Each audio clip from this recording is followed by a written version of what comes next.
This morning, a community shattered less than 24 hours after a deadly mass shooting at Annunciation Catholic Church in Minneapolis. Thank you for joining us. I'm Jason Hackett alongside Lauren LeMancha.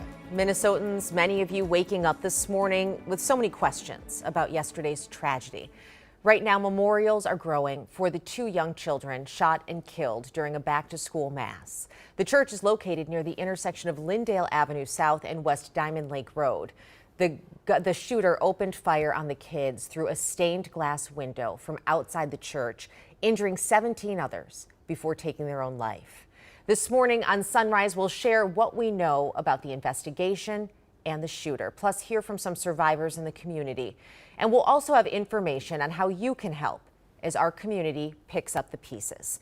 Right now, our reporters are standing by outside the church in Minneapolis with our team coverage. In about 2 minutes, we're going to hear from Audrey Russo with reaction from the community. But first, let's get to Michelle Beck with the latest details on the investigation. Michelle. Well, Jason, Lauren, good morning to you. I can tell you that the nation is grieving with South Minneapolis this morning. I can tell you that because we have national media behind us as well as down the entire block. Why don't I give you a picture of what this street is looking like? We're standing just directly from the school, Annunciation School. You can see that right here to my right. And that from covering this yesterday, I can tell you that is the biggest change because this block yesterday was covered by law enforcement. And continue panning over to the left, you can tell we are just steps away from Annunciation Church, where police say a lone gunman started firing at worshipers through the windows.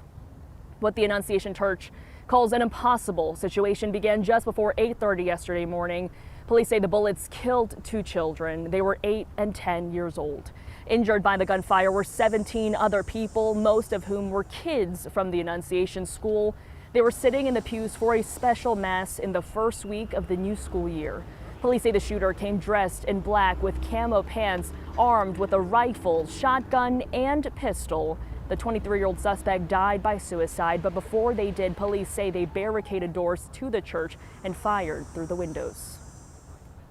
Within seconds of this situation beginning, our teachers were heroes. Children were ducked down. Adults were protecting children, older children were protecting younger children. And as we heard earlier, it could have been significantly worse without their heroic action. And we often come to these and say, these unspeakable tragedies, or there's no words for this. There shouldn't be words for these types of incidents because they should not happen.